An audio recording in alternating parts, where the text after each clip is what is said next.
ವಿದ್ಯಾರ್ಥಿಗಳಿಗೆ ಹೇಗೆ ಮನಸ್ಥಿತಿ ಹೇಗಿದೆ, ಏನು ಸಮಸ್ಯೆ ಆಗ್ತಾ ಇದೆ? ಈಗ ಇನ್ನು 35 ದಿನ ಇದೆ. ಇವತ್ತಿಗೆ ಜೂನ್ 21ನೇ ತಾರೀಕು ಸಂಡೇ ನೀಟ್ ಎಕ್ಸಾಮ್ ನಡೆಸ್ತಾ ಇದ್ದಾರೆ. ನಾನು ಕರ್ನಾಟಕದ ವಿದ್ಯಾರ್ಥಿಗಳಿಗೆ ಹೇಳ್ತೀನಿ, ಈಗಲೂ ಕಾಲ ಮಿಂಚೋಗಿಲ್ಲ. 35 ಡೇಸ್ ನೀಟಾಗಿ ಪ್ರಿಪೇರ್ ಆಗಿ ದಯವಿಟ್ಟು NCERT ಮೇಲೆ ಫೋಕಸ್ ಮಾಡಿ. ಸೊ ಗೆಸ್ಟ್ ಪೇಪರ್ ಎಲ್ಲ ಮ್ಯಾಚಿಂಗ್ ಕರೆಕ್ಟ್ ಆಗಿರೋದ್ರಿಂದ ಪ್ರಾಯಶಃ ಪೇಪರ್ ಸ್ವಲ್ಪ ಮಟ್ಟಿಗೆ ಅನ್ಎಕ್ಸ್ಪೆಕ್ಟೆಡ್ ಬರಬಹುದು ಅಂತ ಸಾಮಾಜಿಕ ಜಾಲತಾಣದಲ್ಲಿ ತುಂಬಾ ಜನ ಟೀಚರ್ಸ್ ಹೇಳ್ತಾ ಇದ್ದಾರೆ. ಸೊ ದಯವಿಟ್ಟು NCERT ಅಲ್ಲಿ ಇಂಟೆಕ್ಸ್ಟ್ ಎಕ್ಸರ್ಸೈಸಸ್, ಸಮ್ಮರಿ ಮತ್ತೆ ಈ ಸೈಂಟಿಸ್ಟ್ಗಳ ಬಗ್ಗೆ ವಿಶೇಷವಾಗಿ ಬಯಾಲಜಿನ NCERT ಲೈನ್ ಬೈ ಲೈನ್ ಓದಿ ಖಂಡಿತವಾಗೂ ಒಳ್ಳೇದಾಗುತ್ತೆ. 35 ದಿನ ಸೀರಿಯಸ್ ಆಗಿ ಕನಿಷ್ಠ ಒಂದು 14-15 ತಾಸು ಓದಿದ್ರೆ ನೀಟ್ ಪರೀಕ್ಷೆ ಪಾಸ್ ಆಗುತ್ತೆ. ಕರ್ನಾಟಕದ ವಿದ್ಯಾರ್ಥಿಗಳಿಗೆ ರಿಕ್ವೆಸ್ಟ್ ಮಾಡ್ತೀನಿ, ದಯವಿಟ್ಟು ಸೀರಿಯಸ್ ಆಗಿ ಓದಿ.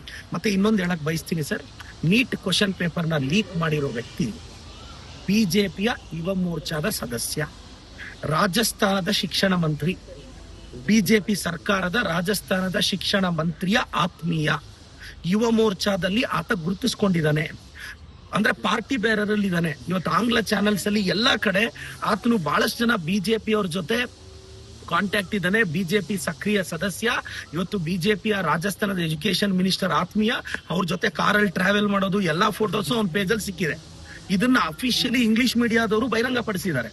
ಸೊ ಇದರಿಂದ ಏನ್ ಅರ್ಥ ಆಗುತ್ತೆ, ಈ ಪೇಪರ್ ಸ್ಕ್ಯಾಮ್ ಇಂದ ಬಿಜೆಪಿ ಹೊಡಿತಾರೆ. ಈಗ ಯುವ ಮೋರ್ಚಾನ್ ಇದಾನೆ ಅಂತ ಸಾಮಾಜಿಕ ಜಾಲತಾಣದಲ್ಲಿ ಓಡಾಡ್ತಿದೆ. ಇದರಿಂದ ಬಿಜೆಪಿ ಅವರ ಇಂಟಿಗ್ರಿಟಿ ಅರ್ಥ ಆಗುತ್ತೆ. ನಮ್ ತೇಜಸ್ವಿ ಸೂರ್ಯ ಅವರು ನಿನ್ನೆ ಜನಿವಾರದ ಬಗ್ಗೆ ಮಾತಾಡಿದ್ರು. ಸರ್, ಬ್ರಾಹ್ಮಣ ಸಮುದಾಯ ನಮ್ಮ ಸಮಾಜಕ್ಕೆ ತುಂಬಾ ದೊಡ್ಡ ಕೊಡುಗೆ ಕೊಟ್ಟಿದೆ. ಬ್ರಾಹ್ಮಣ ಸಮುದಾಯದ ಬಗ್ಗೆ ನನಗೆ ಅಪಾರವಾದ ಗೌರವ ಇದೆ. ಇವತ್ತು ಬ್ರಾಹ್ಮಣ ಸಮುದಾಯದ ಅರ್ಚಕರಿಗೆ ಒಳ್ಳೇದಾಗ್ಬೇಕು ಅಂತ ನಾವೊಂದು ಬಿಲ್ಲು ತಂದ್ವಿ, ಅವ್ರ ಪರವಾಗಿ ನಿಂತಿದೀವಿ. ತೇಜಸ್ವಿ ಸೂರ್ಯ ಅವರೇ, ಜನಿವಾರದ ಬಗ್ಗೆ ಮಾತನಾಡ್ತಾ ಇರ್ತಕ್ಕಂಥ ನಿಮಗೆ 22 ಲಕ್ಷ ಮಕ್ಕಳ ನೀಟ್ ಭವಿಷ್ಯದ ಬಗ್ಗೆ ಜ್ಞಾಪಕ ಬರ್ಲಿಲ್ವಾ? ಪಾರ್ಲಿಮೆಂಟ್ ಅಲ್ಲಿ ಬಾಯಿಗೆ ಬಂದಂಗೆ ಏನು ಬಡಾಯಿ ಕೊಚ್ಕೊಂತೀರಾ ಇಂಗ್ಲಿಷ್ ಭಾಷೆಯಲ್ಲಿ. ನಿಮ್ಗೆ ಕನಿಷ್ಠ ನಮ್ಮ ವಿದ್ಯಾರ್ಥಿಗಳು ಬೇಡ ರೀ, ಅಟ್ಲೀಸ್ಟ್ ನಮ್ ಸ್ಟೇಟ್ ಇಂದ 1,80,000 ಜನ ಮಕ್ಕಳ ಪರವಾಗಿ ಧ್ವನಿ ರೈಸ್ ಮಾಡಿಸ್ಬೇಕು ಅಂತ ನಿಮ್ಗೆ ಅನ್ಸೇ ಇಲ್ವಾ ತೇಜಸ್ವಿ ಸೂರ್ಯ ಅವರೇ? ನಿಮ್ ಇಂಟಿಗ್ರಿಟಿ ಏನೋಯ್ತು? ಅಂದ್ರೆ ಜಾತಿ ರಾಜಕಾರಣ ನೀವು ಮಾಡ್ತಿದ್ದೀರಾ ತಾನೆ? ಸಮಗ್ರತೆಯಲ್ಲಿ, ದೇಶದ ಪರವಾಗಿ, ನಾಡಿನ ಬಗ್ಗೆ ನಿಮ್ಮ ಚಿಂತೆಯಲ್ಲಿ ಜನಿವಾರದ ಬಗ್ಗೆ ಅಷ್ಟು ಬೇಗ ವಾಯ್ಸ್ ರೈಸ್ ಮಾಡೋ ನಿಮಗೆ ಇವತ್ತು ನಮ್ಮ ದೇಶದ ಮಕ್ಕಳ ಹಿತಾಸಕ್ತಿ ಮುಖ್ಯ ಇಲ್ವಾ? ರಾಜ್ಯದ ಮಕ್ಕಳ ಹಿತಾಸಕ್ತಿ ಮುಖ್ಯ ಇಲ್ವಾ? ನಿಮ್ಮನ್ನ ಯಾವ ಕಾರಣಕ್ಕೆ ಯುವಕರು ಗೌರವಿಸಬೇಕು ತೇಜಸ್ವಿ ಸೂರ್ಯ ಅವರೇ? 1000 ಜನ ನಿಮ್ಮನ್ನು ಫಾಲೋ ಮಾಡ್ತಾರಲ್ಲ. ನಾನು ಹೇಳೋದಿಷ್ಟೇ, ನೀವು ಆ ಜಾತಿವಾದದ ಮುಖವಾಡದಿಂದ ಆಚೆ ಬನ್ನಿ ಅಂತ ಹೇಳ್ತಾ ಸರ್, ಇವತ್ತಿನೊಂದು ವಿಚಾರ ನಾನು ಹೇಳಕ್ ಬಯಸ್ತೀನಿ. ಇಲ್ಲಿ ರೆಫರೆನ್ಸ್ ಬಂತು, ನೀಟ್ ಬಗ್ಗೆ ಸುನೀಲ್ ಅಣ್ಣ ಆಗ್ಲಿ, ಅಶೋಕ್ ಅಣ್ಣ ಆಗ್ಲಿ, ಪ್ರಹ್ಲಾದ್ ಜೋಶಿ ಅವರಾಗ್ಲಿ ಒಬ್ರು ಮಾತಾಡ್ಲಿಲ್ಲ. ನೆನ್ನೆ ಹಿಜಾಬ್ ಬಂದ್ರೆ ಆಗ್ಲೇ ಬಾಯ್ ಬಡ್ಕೊಂತಾ ಇದಾರೆ. ನೆನ್ನೆ ರೀ, ಆರ್ಟಿಕಲ್ 25 ಪ್ರಕಾರ ನಾವು ಎಲ್ಲಾ ಧರ್ಮಗಳನ್ನ ಗೌರವಿಸ್ತೀವಿ. ಹಿಜಾಬ್ ಮುಸ್ಲಿಂ ಸಂಪ್ರದಾಯದ ಹೆಣ್ಣು ಮಕ್ಕಳ ಆತ್ಮಗೌರವ. ಅವರು ಹೆಣ್ಣು ಮಕ್ಕಳ ಗೌರವವನ್ನ ಕಾಪಾಡಿದೀನಿ. ಇವತ್ತು ಮುಸ್ಲಿಂ ಧರ್ಮದ ಹೆಣ್ಣು ಮಕ್ಕಳಿಗೆ ನೋಡಿ, ನಿಮ್ಮ ಗೌರವವನ್ನ ನಮ್ಮ ಕಾಂಗ್ರೆಸ್ ಸರ್ಕಾರ ಕಾಪಾಡಿದೆ. ಅದ್ರ ಜೊತೆ ಹಿಂದೂ ಧರ್ಮದ ಜನಿವಾರದ ಬಗ್ಗೆ ಎಲ್ಲದ್ರ ಬಗ್ಗೆ ಒಂದು ಕ್ಲಿಯರ್ ಕಟ್ ಸಂದೇಶ ಕೊಟ್ಟಿದೀವಿ. ಪ್ರತಿ ವರ್ಷ CET ಅಲ್ಲಿ ಯಾರೋ ಒಬ್ರಿಗೊಬ್ರಿಗೋ ಸಮಸ್ಯೆ ಆಗ್ತಿತ್ತು. ನಾವು ಹಿಂದೂ ಧರ್ಮದ ಬಗ್ಗೆ, ರುದ್ರಾಕ್ಷಿ ಬಗ್ಗೆ ಮಾತಾಡಿದೀವಿ, ಜನಿವಾರದ ಬಗ್ಗೆ ಮಾತಾಡಿದೀವಿ. ಅದ್ರ ಜೊತೆ ಮುಸ್ಲಿಂ ಧರ್ಮದ ಸಂಪ್ರದಾಯವನ್ನ ಗೌರವಿಸಿದೀವಿ. ಬಿಜೆಪಿ ಅವರು ಒಬ್ರು ಕೂಡ ಇದ್ರ ಬಗ್ಗೆ, ನೀಟ್ ಬಗ್ಗೆ ಮಾತಾಡೋ ಯೋಗ್ಯತೆ ಇಲ್ಲ. ಇನ್ನೊಂದು ವಿಚಾರ ಸರ್, ತುಂಬಾ ದೇಶವನ್ನ ಕಾಡ್ತಿರೋ ವಿಚಾರ. ಮಾನ್ಯ ಈ ದೇಶದ ಪ್ರಧಾನಿಗಳು ನರೇಂದ್ರ ಮೋದಿ ಅವರು ಅವ್ರ ಸ್ಪೀಚ್ ಅಲ್ಲಿ 7 ವಿಚಾರ ಮಂಡಿಸಿದ್ದಾರೆ. ಚಿನ್ನ ಖರೀದಿಸಬೇಡಿ ಅಂದ್ರು, ಚಿನ್ನ ರೇಟ್ ಜಾಸ್ತಿ ಆಗೋಯ್ತು. ಡೀಸೆಲ್ ಪೆಟ್ರೋಲು ಕಡಿಮೆ ಬಳಸಿ ಅಂದ್ರು. ಅವರೇನೋ ದೇವೇಂದ್ರ ಫಡ್ನವೀಸ್ ಅವರು ಸೈಕಲ್ ಅಲ್ಲಿ ಹೋದ್ರು.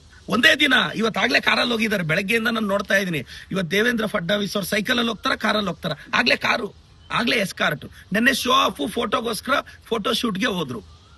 ಈಗ ಹೇಳ್ತಾ ಇದಾರೆ ಅವರು, ಅಡುಗೆ ಎಣ್ಣೆಯನ್ನ ಕಡಿಮೆ ಬಳಸಿ ಅಂತಿದ್ದಾರೆ. ಅತಿ ಶೀಘ್ರದಲ್ಲಿ ಅಡುಗೆ ಎಣ್ಣೆ ಕಾಸ್ಟ್ ಜಾಸ್ತಿ ಆಗುತ್ತೆ.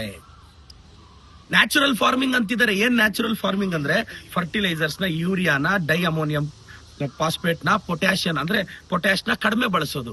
ಯಾಕೆ ಗೊತ್ತಾ ಸರ್? ಇವತ್ತು ನಿಮ್ಗೆ ಗೊತ್ತಿರಲಿ, ಈ ವರ್ಷ ಒಂದೇ ನಾವು 7 ಮಿಲಿಯನ್ ಟನ್ ಯೂರಿಯಾನ ರಷ್ಯಾದಿಂದ, ಬೇರೆ ಬೇರೆ ಕಂಟ್ರೀಸ್ ಇಂದ ಇಂಪೋರ್ಟ್ ಮಾಡ್ಕೊಂಡಿದೀವಿ. 5.5 ಮಿಲಿಯನ್ ಟನ್ಸ್ ಅಷ್ಟು ಡೈ ಅಮೋನಿಯಂ ಫಾಸ್ಫೇಟ್ ನ ಇಂಪೋರ್ಟ್ ಮಾಡ್ಕೊಂಡಿದೀವಿ. 2.5 ಮಿಲಿಯನ್ ಅಷ್ಟು ಪೊಟ್ಯಾಶ್ ನ ಇಂಪೋರ್ಟ್ ಮಾಡ್ಕೊಂಡಿದೀವಿ. ನನಗೆ ಗೊತ್ತಿರೋ ಪ್ರಕಾರ ಅವ್ರು ಇಂಪೋರ್ಟ್ ಟ್ಯಾಕ್ಸ್ ಜಾಸ್ತಿ ಮಾಡ್ತಾರೆ, ಲಾಭ ಬರ್ಲಿ ಅಂತ. ಅವಾಗ ರೇಟ್ ಜಾಸ್ತಿ ಆಗುತ್ತೆ, ಇವ್ರ ಸಬ್ಸಿಡಿ ಕಾಸ್ಟ್ ಜಾಸ್ತಿ ಆಗೋಗುತ್ತೆ. ಆಗ ರೈತರ ಹೊಟ್ಟೆ ಮೇಲೆ ಹೊಡೆಯೋದಿಕ್ಕೆ ಕೇಂದ್ರ ಸರ್ಕಾರ ರೆಡಿ ಆಗಿದೆ. ನೋಡಿ ಯಜಮಾನ್ರೆ, ಎಲ್ಲ ರೈತರಿಗೆ ಹೇಳ್ತೀನಿ, ಫರ್ಟಿಲೈಸರ್ಸ್ ಬೆಳೆ ಅತಿ ಶೀಘ್ರದಲ್ಲೇ ಅದ್ರ ಬೆಲೆ ನೀವು ರೈಸ್ ಮಾಡ್ತಾರೆ. ಎಲ್ಲ ಕರ್ನಾಟಕದ ಗೃಹಿಣಿಯರು, ಅಕ್ಕ ನಾವು 2,000 ಕೊಡ್ತಿದೀವಿ. ಈಗ ಇಂದಿರಾ ಕಿಟ್ ಕೊಡ್ತಾ ಇದೀವಿ ನಾವು. ಇವ್ರೇನ್ ಮಾಡ್ತಾ ಇದಾರೆ, ಅಡುಗೆ ಎಣ್ಣೆಯ ಕಾಸ್ಟ್ ಜಾಸ್ತಿ ಮಾಡ್ತಿದ್ದಾರೆ.